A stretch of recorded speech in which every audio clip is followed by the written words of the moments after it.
Hi, everyone. Welcome back to Taking the Lead. And this is where we share with you wonderful leaders, primarily from the PR world, who are respected not only because of their communications abilities, but primarily because they take the lead and they're respected leaders. And I am so thrilled to introduce to you someone who I saw very early in her career as someone with enormous leadership potential and leadership skills a long time ago. And in full candor, she may or may not know this. Um, when I present on leadership, which I do frequently, and I talk about how early one can lead in one's career, I always talk about our guest today. So I'm happy to share her with you. This is Kym White. She is the Senior VP and Chief Communications Officer of CVS Health, an organization that has been in the news a lot lately, and we're going to continue to see that. Previously, she was Senior VP, Chief Communications Officer of Vertex Pharmaceuticals, the Global Sector Chair, Health and Global Director of Sectors at Edelman, VP of Corporate Communications and the Global Function Leader at Baxter, Managing Director and Head of the New York office, and previously of Ogilvy, and previously Managing Director, Global Healthcare Practice, Ogilvy PR. I didn't get those all right, but we're going to plow through. Kym White, welcome to Taking the Lead. Wow, thank you for such a warm introduction. I'm really, really flattered. If nothing else good happens today, this has certainly made my day. I'm, It's nice to I'm, be with you, Ken. I'm delighted, and thank you for being here. Mhm, So let's start with something in the mhm, news. CVS Health has just announced that Karen Lynch will be elevated to CEO of the Fortune 500. We only have 40 female CEOs. mhm. We're not going to discuss the need to change that. Right. But instead, how do you think women lead differently than men? And if so, how so? Well, first, we're so excited about Karen Lynch becoming our new president and CEO. That's effective February 1st. And not only is she, as you note, one of a small handful of women in the Fortune 500, she's the highest ranking of them all. She's the only one in the Fortune top 10, taking over number 5. So it's a really big deal to the business world, and it's certainly a really big deal to all of us. And we've had fantastic leadership under Larry Merlo for literally 40 years with the company and 10 years as CEO, but he's ready to turn over the reins, and we're all very excited for our next era and for Karen's leadership. But in answer to your question, do I think women lead differently than men? I don't really. I feel like to answer that question and say yes sort of deviates right into stereotypes, because I have worked for some very aggressive, results driven, hard charging women. And I've worked for some very emotionally intelligent and sensitive men. And so I kind of hate to feed the stereotypical thinking that it's got to be one way or the other. And I tell you this, I'll tell you though, who I admire the most right now and who I think is an incredible role model for men and women alike, and that is Jacinda Ardern, the Prime Minister of New Zealand. If people are looking for role models for leadership, I think she is spectacular. And I think she has found a way to do difficult things, to do things that have driven results. If you think about New Zealand's COVID response, for example, but she is a leader who has made it clear that you can show leadership and still show empathy and compassion. And I think she's an incredible role model, whether you're a man or a woman. And I couldn't agree more. And I would say that when you show compassion, when Mhm, you're empathetic, that makes you a better leader mhm. because people want to follow you. I And agree. her example goes to the fact that how serious and how important effective leadership is. She Mhm. has saved how many lives? Right. Mhm. Hundreds of thousands of lives, maybe. So great, Yes. great way to start. So let's stay in the healthcare space. You joined CVS Healthcare in April, Mhm. not long after the pandemic exploded. So what have you learned? What leadership lessons have you learned from that experience? Oh gosh, so many. Let me start by just with a quick little anecdote telling you about our response to COVID testing.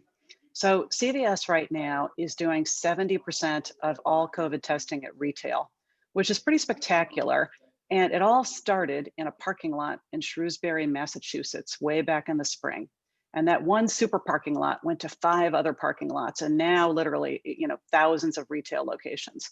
So, what does that have to do with leadership? The reason I bring that up, beyond just we're really, really proud of it and our COVID response, is because you didn't think about going to CVS a year ago to get your test for anything. That's not our business. It's not historically what we have done. But this particular crisis, like it or not, created a real opportunity to step up and lead in a different kind of way. And what it's underscored for me is the need to be open to change, open to circumstances, open to situations that are calling on us in ways that had nothing to do with our business plan or what we thought we were going to do today. Because the very same way that my company has stepped up to be a leader in testing, I've needed to think on a daily basis about how I can lead and what it's most important that I lead, whether or not it's what I thought I signed up for. So I think that openness has been really important. Absolutely. So even with the vaccines coming and even with getting it out there, we're going to be in what I don't call them challenging times, but I do call them uncertain times. Right. It's going to be for a while. It's going to be 9 months or a year, who knows? So, what are you doing in particular to lead in these times? What really stands out for you? Well, we're certainly getting ready for vaccinations. So that's going to be a big one for us. I think that vaccine administration is going to define my company's leadership in 2021, the same way that testing has in 2020.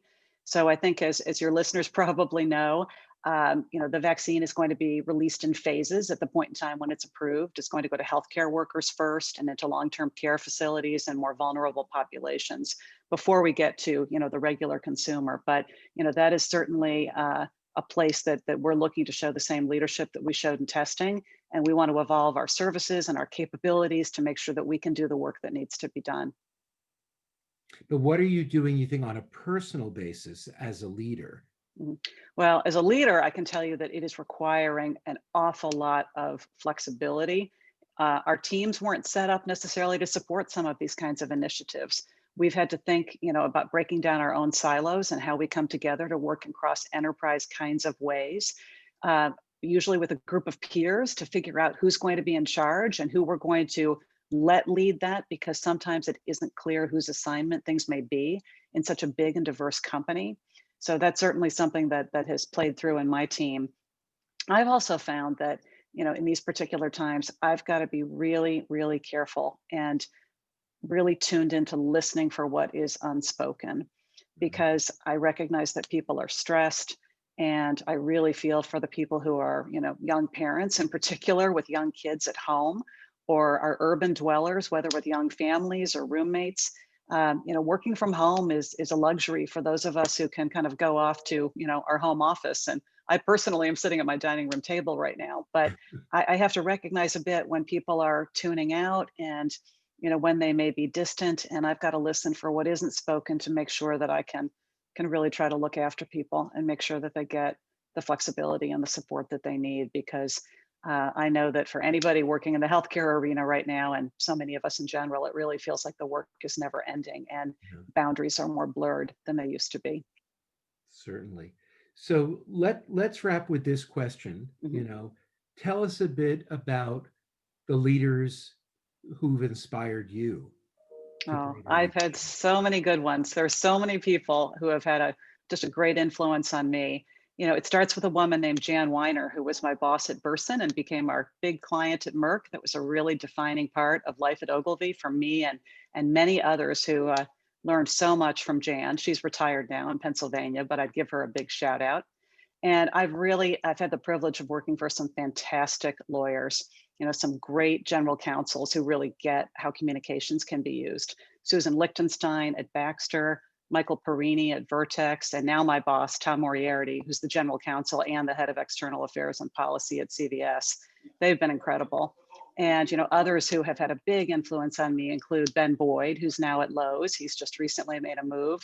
Alan Vandermolen, who's at SC Johnson, and of course, Richard Edelman, who is second to none. But I'm grateful to all of them for the great impact they've had on me and all that I've learned from them. Good to know. Well, the time flew by as I thought it would. I want to thank you for spending the time, sharing your wisdom, and maybe in a future segment, I'll tell that great anecdote about you. But it's really, you are the leadership gift that keeps on giving in my training. Oh my, oh my. So thank Thank you. you so much. Thank you, This was Ken. It was fun. great to see you and great to Yeah, be here. thank Thank you. you for having me.